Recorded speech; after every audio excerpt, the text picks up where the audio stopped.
24.400 litros, no gramos, no kilos, litros. La cantidad de metanfetamina líquida que cabría en una pipa de agua entera, escondida dentro de una casa común y corriente en Los Mochis, Sinaloa.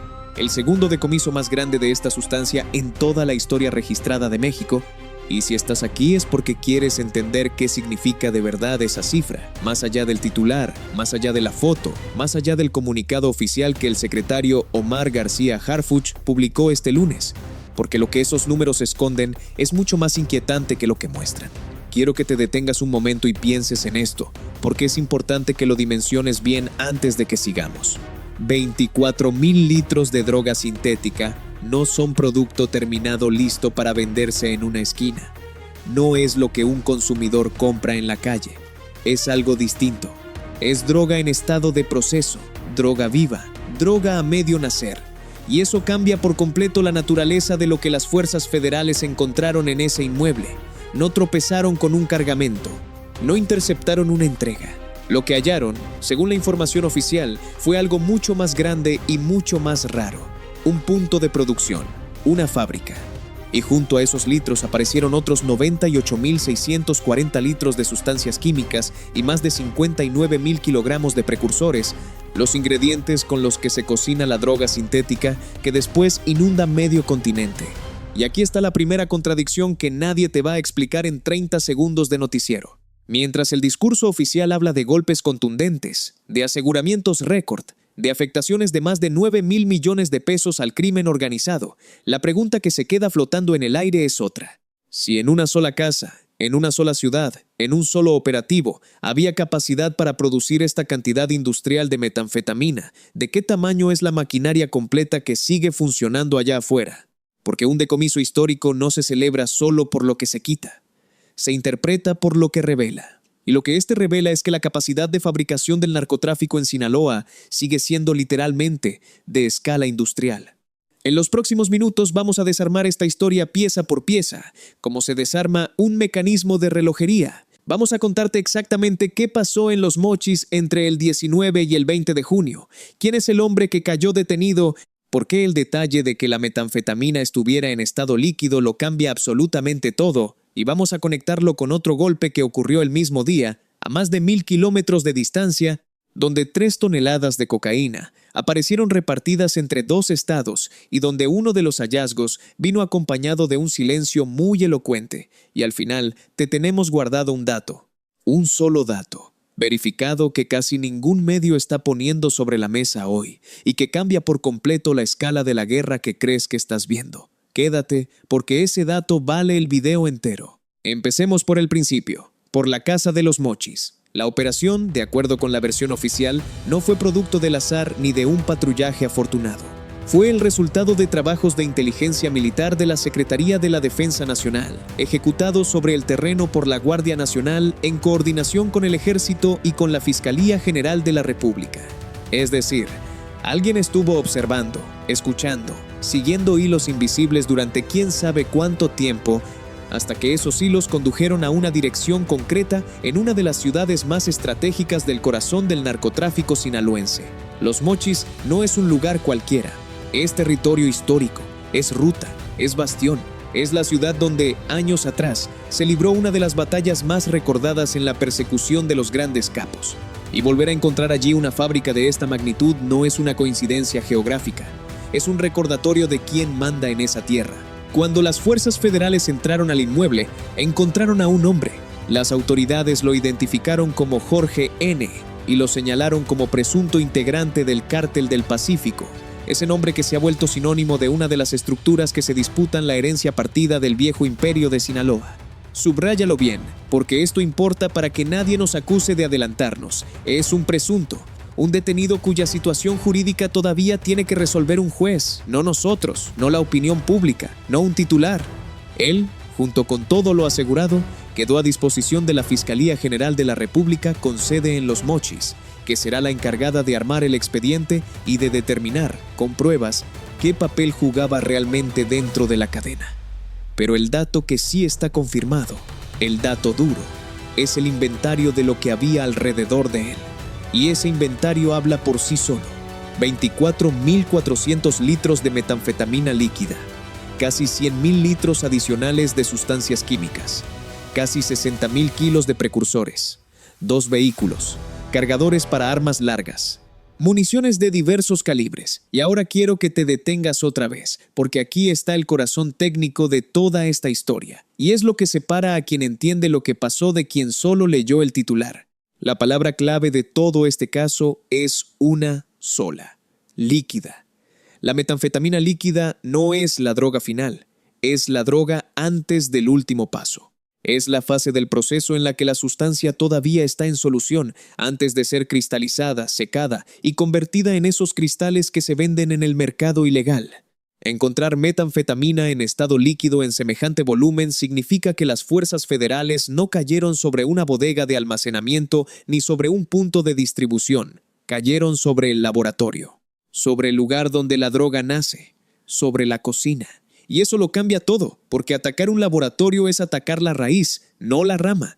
Un decomiso de producto terminado afecta una entrega. Un decomiso de capacidad de producción afecta semanas, a veces meses, de operación criminal. Por eso el propio secretario García Harfuch enmarcó este golpe en esos términos. Con estas acciones, dijo, se impide la producción masiva de drogas sintéticas. Se golpea directamente la capacidad operativa y financiera de los grupos criminales y se fortalece la seguridad del país. Y en lo estrictamente técnico, tiene razón. Desmantelar una de estas instalaciones es uno de los golpes más rentables que se le pueden asestar a una organización, porque destruye infraestructura que costó dinero, tiempo y conocimiento especializado levantar. No cualquiera sabe cocinar a esta escala. No cualquiera consigue estos volúmenes de precursores. Detrás de cada uno de estos laboratorios hay una logística química que vale, según la propia estimación oficial, más de 9.000 millones de pesos en afectación. Pero permíteme ahora cambiar el tono, porque hasta aquí te he contado lo que dice el comunicado, y nuestro trabajo, lo que hacemos en esta redacción, es ir un paso más allá. Y el paso más allá es este: si en Sinaloa, en pleno 2026, todavía existe la capacidad de montar laboratorios capaces de producir 24.000 litros de metanfetamina en estado líquido, entonces el problema no es de escasez de droga, es de abundancia de capacidad. Los grandes capos pueden estar presos, extraditados, muertos o escondidos. Las estructuras pueden estar fragmentadas y peleadas entre sí, y aún así, la maquinaria sigue girando, la fábrica sigue encendida. Eso es lo verdaderamente perturbador de este decomiso. No es un síntoma de derrota del crimen organizado, es la prueba de su resiliencia. Cada laboratorio que cae demuestra, paradójicamente, cuántos siguen de pie. Y mientras todo esto ocurría en el noroeste, en el corazón mismo del territorio sinaloense, a más de 1.000 kilómetros de distancia, en el centro y en el sur del país, se desarrollaba una segunda historia que el secretario también anunció ese mismo lunes. Una historia de cocaína.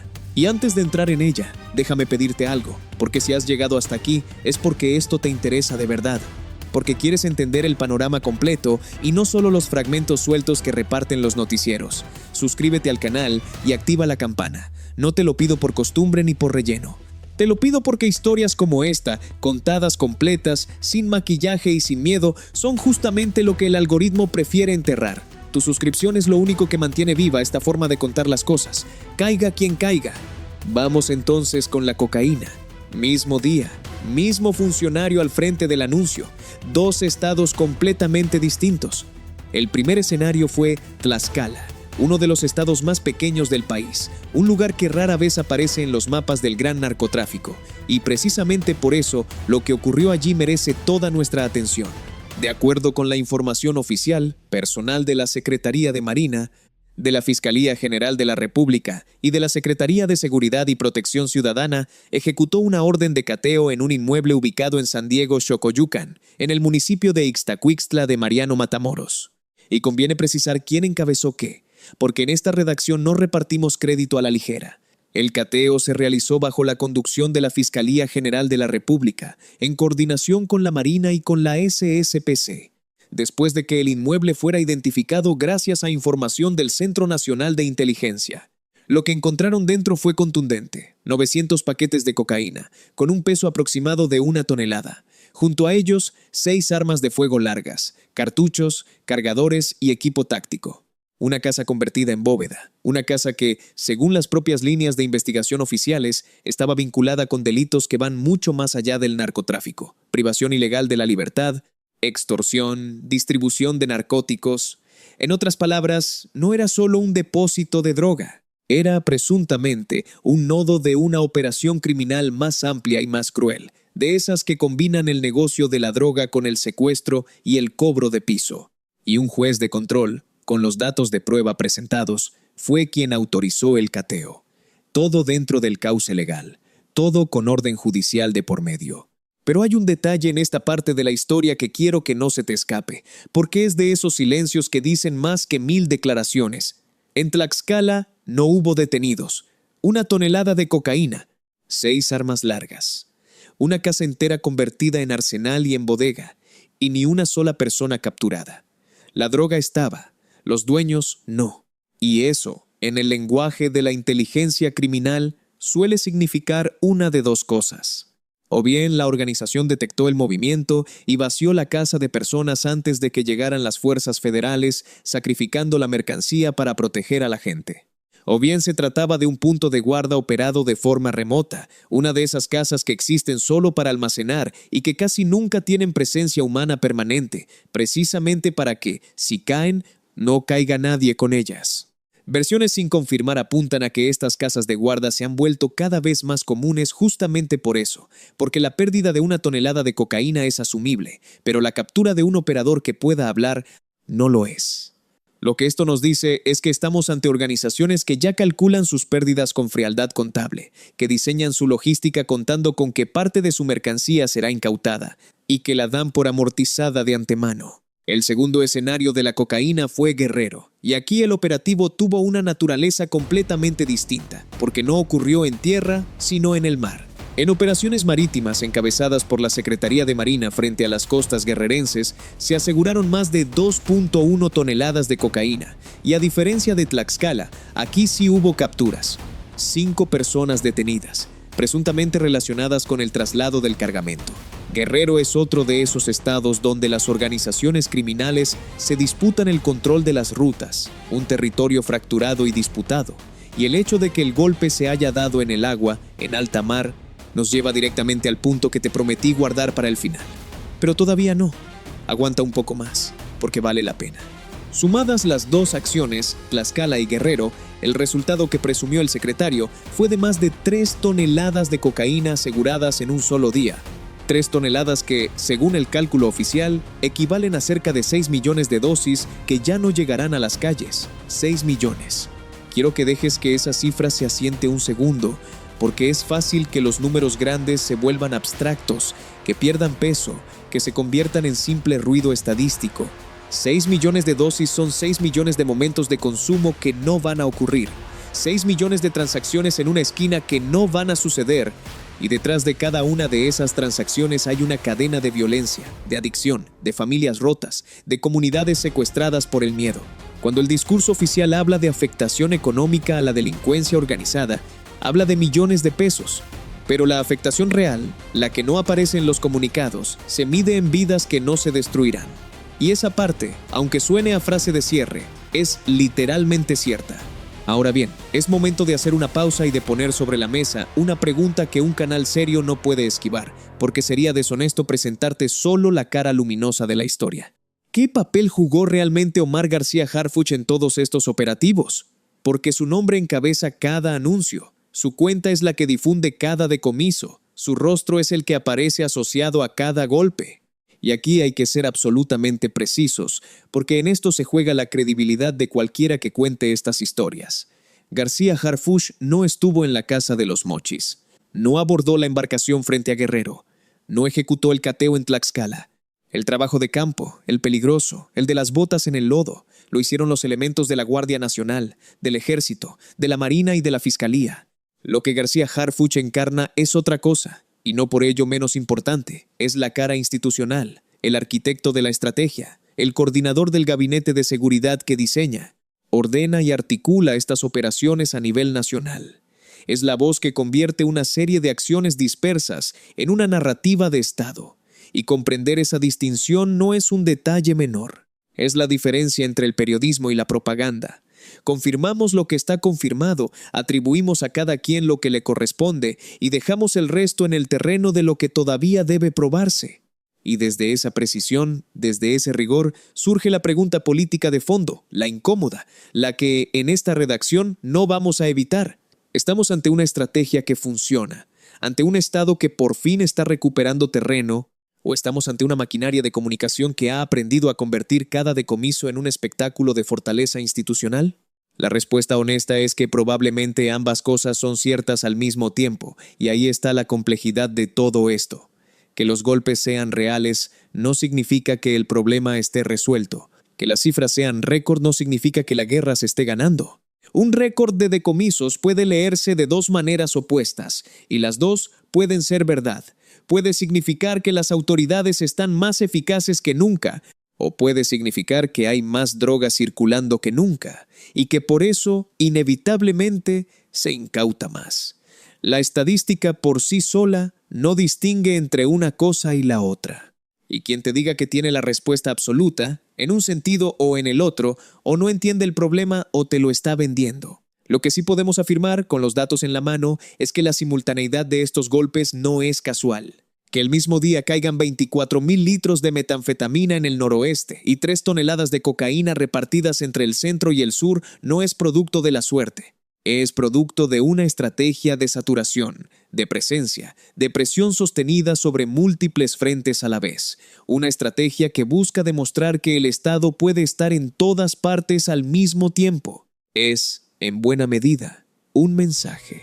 Un mensaje dirigido a las propias organizaciones criminales para hacerles saber que están siendo observadas en cada esquina del territorio. Y es también, no nos engañemos, un mensaje dirigido a la ciudadanía, a un país agotado de violencia que necesita creer que alguien, en algún lugar, está ganando aunque sea una batalla. La pregunta es si detrás del mensaje hay un cambio estructural real o si estamos viendo la versión más sofisticada de una guerra que llevamos casi 2 décadas sin poder terminar. Y ahora sí, ha llegado el momento de ese dato que te prometí al principio, el que guardamos hasta el final porque cambia la escala de todo lo que acabas de escuchar. Te conté que el golpe de Guerrero ocurrió en el mar, frente a la costa. Pues bien, presta atención a esto, porque aquí está la verdadera dimensión de la guerra que casi nadie está mirando.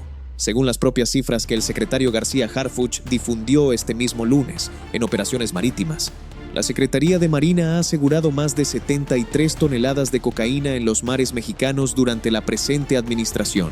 73 toneladas. Léelo otra vez. Las 2.1 toneladas de Guerrero que tanto sonaron hoy en los titulares son apenas una astilla diminuta de una montaña que se está incautando lejos de las cámaras, lejos de las calles, lejos de los noticieros, en el silencio del Océano Pacífico. Y eso reconfigura por completo la película. Mientras la atención pública se concentra en las casas de seguridad, en los laboratorios de Sinaloa, en las balaceras urbanas que llenan las primeras planas, la verdadera guerra del volumen, la de las grandes toneladas, se está librando en el agua, en semisumergibles, en lanchas rápidas, en rutas marítimas que conectan a Sudamérica con las costas mexicanas antes de que la droga toque siquiera tierra firme. El mar es el frente invisible. Es donde se mueve el grueso de la cocaína que entra al país y es donde, paradójicamente, casi nadie está mirando. Cuando ves un decomiso de 1 tonelada en una casa y te impresiona, recuerda que esa tonelada ya pasó por el filtro del mar, donde se pierden o se incautan decenas. La batalla que crees que está en las calles, en realidad empieza mucho antes, sobre las olas, en una guerra que rara vez tiene rostro y casi nunca tiene testigos. Y aquí es donde te dejo, no con una respuesta, sino con la pregunta que de verdad importa, la que deberíamos hacernos todos. Si un solo laboratorio en Los Mochis puede producir 24,000 litros de metanfetamina, si una sola casa en Tlaxcala puede guardar 1 tonelada de cocaína sin que aparezca un solo responsable, y si en el mar se han incautado ya más de 73 toneladas, que son apenas una fracción de lo que logra pasar, entonces la pregunta no es cuánto está deteniendo el Estado. La pregunta es cuánto de todo eso es solo la punta del iceberg que sí se ve. ¿Estamos presenciando el principio del fin de estas estructuras o simplemente estamos viendo, decomiso tras decomiso, récord tras récord, la prueba de que la máquina es más grande, más rica y más resistente de lo que nos atrevemos a admitir? Esa respuesta no la tengo yo, la tienes tú, y la tiene la conversación que podemos construir juntos aquí abajo. Así que dímelo en los comentarios. ¿Crees que estos golpes son señales de que se está ganando la guerra? ¿O crees que son apenas el costo que el narcotráfico ya tiene presupuestado y que paga sin despeinarse? Léete a ti mismo, léenos a nosotros y discutámoslo de frente, porque de eso se trata este espacio. Si este video te hizo ver la noticia con otros ojos, compártelo con alguien que todavía cree que un titular de 30 segundos basta para entender lo que está pasando en este país. Suscríbete si aún no lo has hecho, activa la campana para no perderte el siguiente y nos vemos en la próxima historia. Aquí seguimos contándolas completas, con datos, sin miedo y sin maquillaje. Caiga quien caiga.